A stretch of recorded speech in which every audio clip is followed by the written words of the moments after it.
Hello, on this video I will present to you some economic characteristics of the airlines. I will start to introduce some terms such as revenue passengers kilometer, which is one of them. For that, we'll use one example between Istanbul and Ankara. We will use a flight, so you will see in detail each of those terms. Some of the terms which will be introduced also include load factors, which I'll explain in a minute, include profit, and what are the major elements of airline cost, being one of them oil, petrol. Let's go. So the example we are looking at is between Istanbul and Ankara. And we have a flight, which is represented here, and we have different types of seats. We have seats which are blue, which represent seats where there is a passenger who have bought their ticket. Then we have empty seats, white ones, and then we have a third category which are staff, people working for the airline that they are not paying for the ticket, or they are paying very little money. So now we are going to define all those terms on your right-hand side. So RP, which stands for revenue passenger. Passenger, I will represent this as PAX from now on. Then revenue passenger kilometer, which is revenue passenger times kilometer. AS is available seats. How many total seats do I have on my aircraft? Available seats kilometers is this one times kilometer. Load factor represents for the moment just how full the aircraft is. So it's a comparison between number of passengers and total number of seats. And profit is revenue minus cost, as an introduction. Let's go now for the example. On the Istanbul-Ankara examples, we have a distance of 363 kilometers. The aircraft this airline uses is an Airbus 320 with 150 seats, for which the flight we are analyzing, there are 125 passengers, and there are, on top of that, 3 passengers which are staff passengers. The average ticket price was 150 Turkish lira. It means that some passengers have been paying more than 150 and some passengers were paying less. So on average is 150.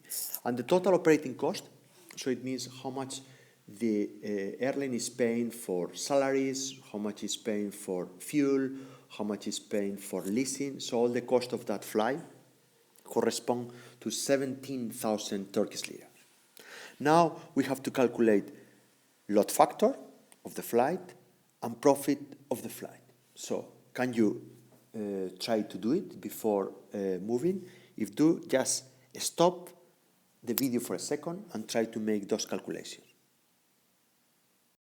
Now, after making your own calculations and guessed, I will tell you what the solution is.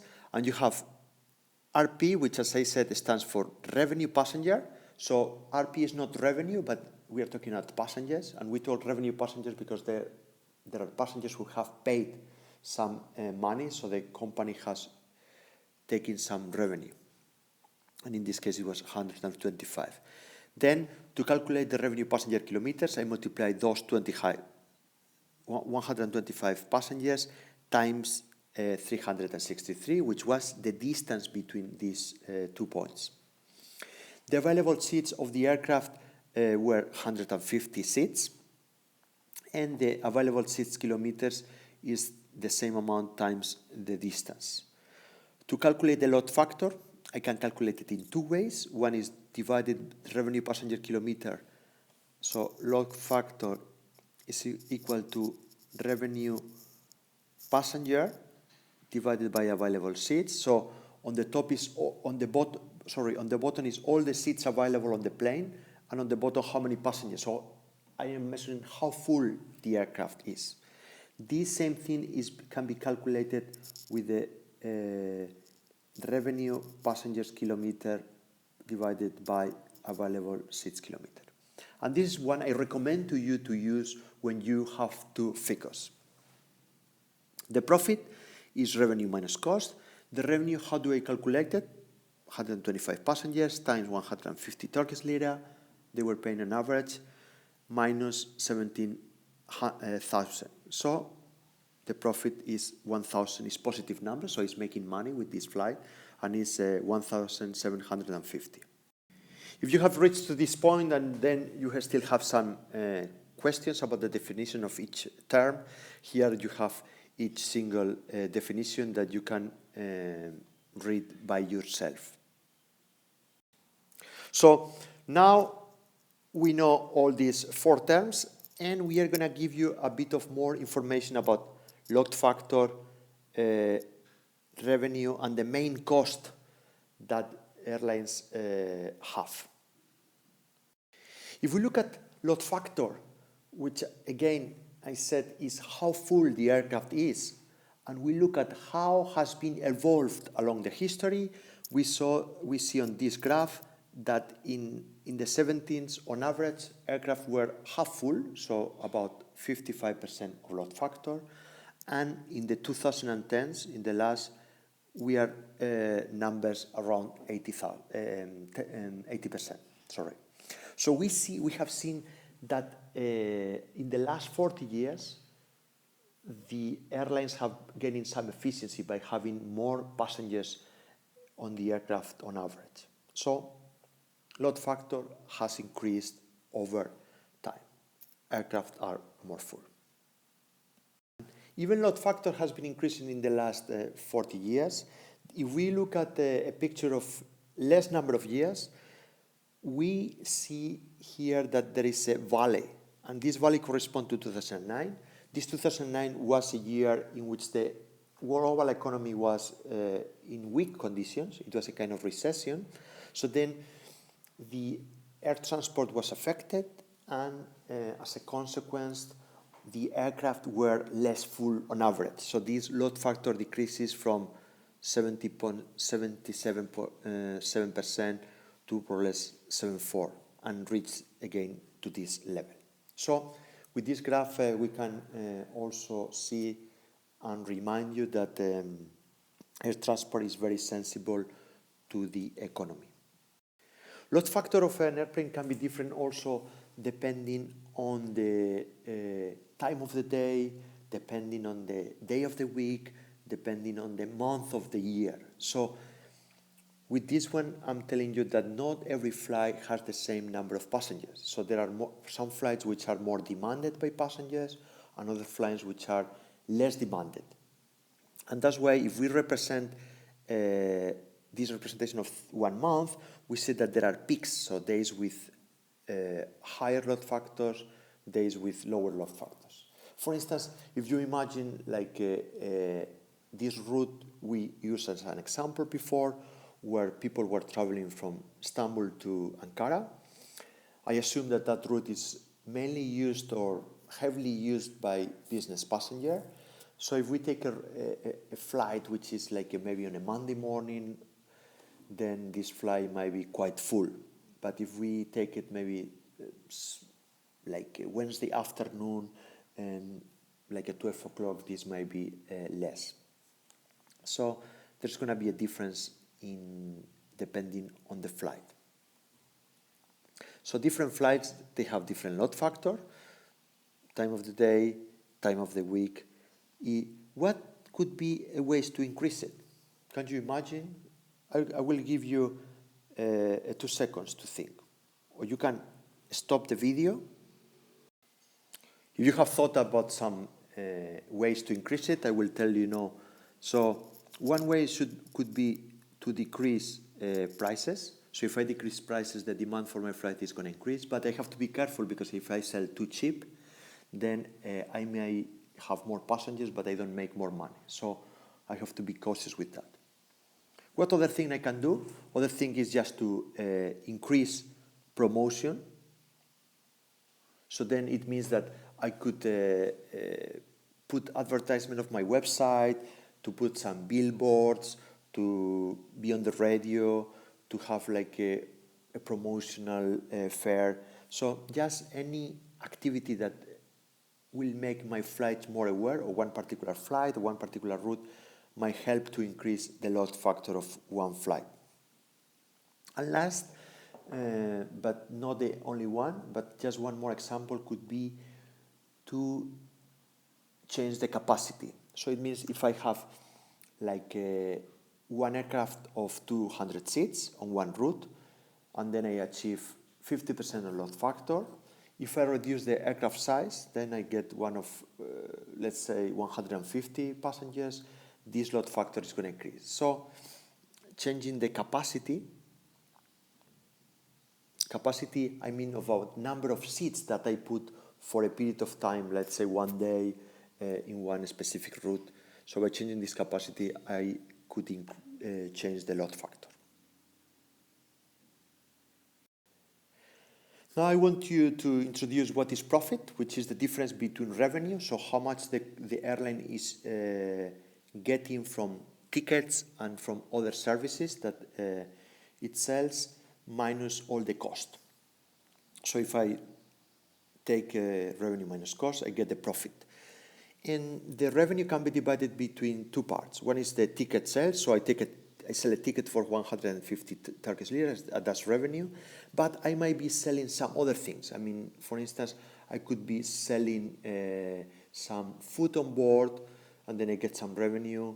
I could be selling some check-in baggage for those airlines that they charge you for your check-in baggage, and this is called ancillary revenue.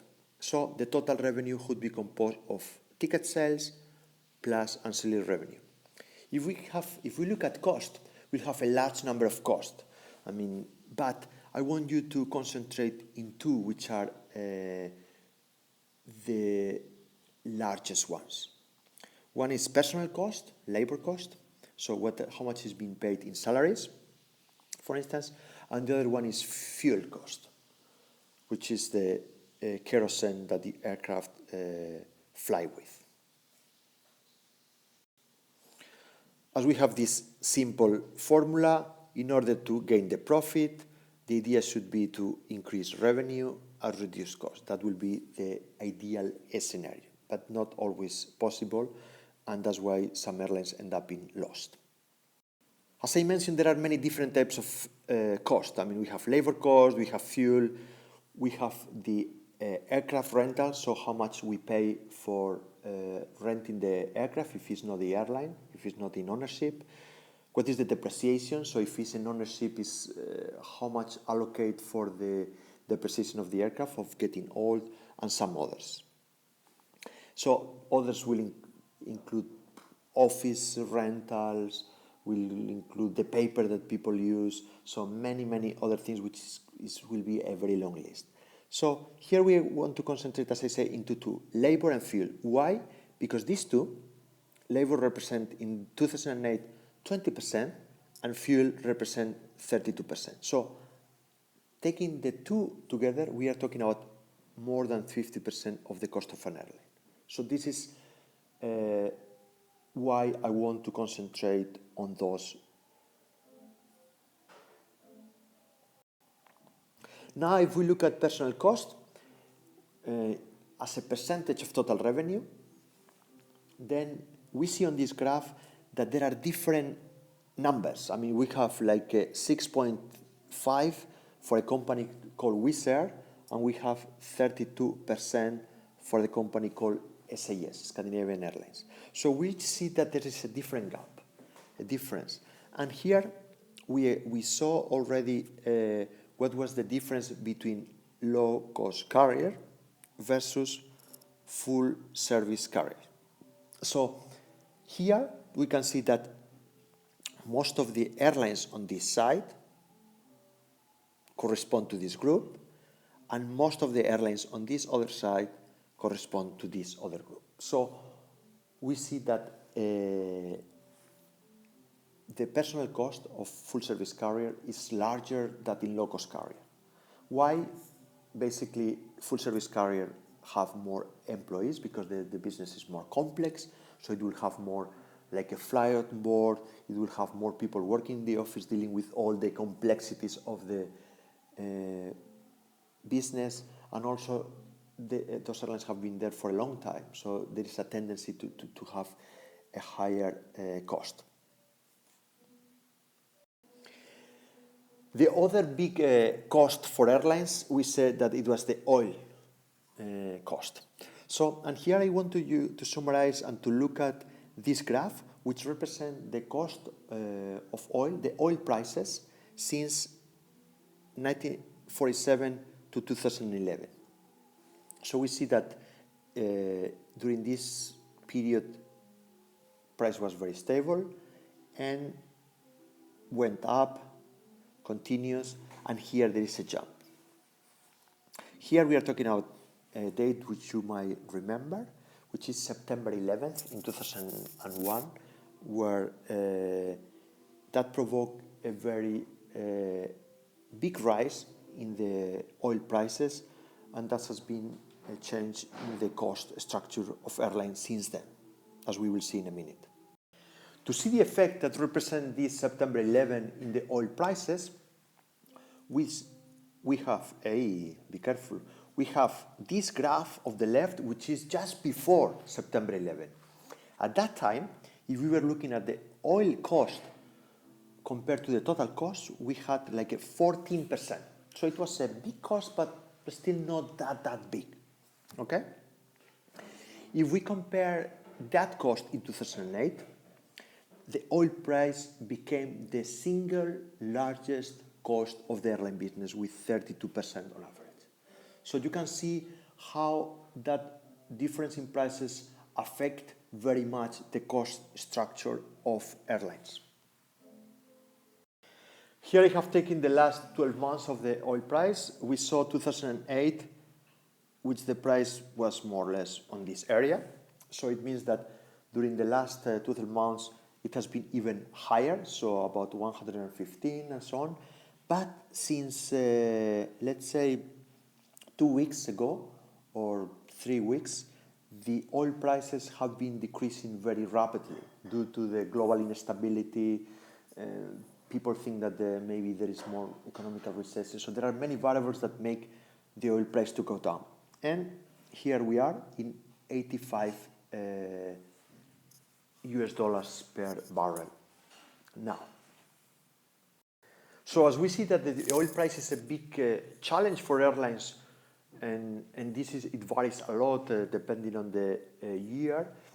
For the financial people, it's very difficult to have a budget, so to try to estimate how much is going to be the revenue, how much is going to be the cost if the price of oil is changing, and it's a big weight in the total cost. So in order to face that challenge, airlines are doing the following, which is called fuel hedging. What does fuel hedging mean? It means that the airline secures a fixed price for the oil for a period of time. So if I'm making the budget for the next year, for the following months, I'm trying to secure that the oil price is going to be into some range. So if it goes much higher, then I could use that insurance. And if it goes lower, then I just cannot do anything about it. So you play a little bit, it's like the lottery.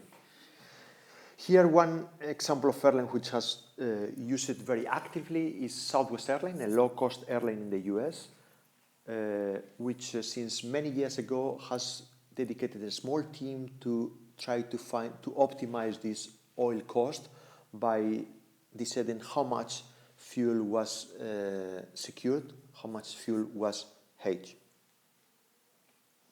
Here you can say, are your airlines hedging? So you could have a look at your airlines if whether they are hedging or not. And to finish this section, we will do an exercise, an assignment about fuel cost. Basically, you will have to go to your airline and look to the most recent numbers. Let's say if you can look at 2013 and look for the total fuel cost of your airline. One potential source is the annual report, which normally includes that figure. Then, by comparing the fuel cost with the total cost of the airline, you will be able to calculate the cost share. On average, we saw that airlines in 2008 had a 32%. So let's see how much your airline has as a fuel cost. And also taking into account the peculiarity of your airline, try to identify at least 3 ways to reduce the fuel cost of your airline. Imagine that also you are having some influence. I mean, you are a pilot, or maybe you are a manager, and by changing the operation of the flight in a way, you can influence up to 1%. So just make this calculation, and by calculating the 1% of the total fuel cost, try to see how much money that is, because that could be the money you could influence from your position. Thank you very much for listening. Here you have some reference you can go to if you want to get some further information.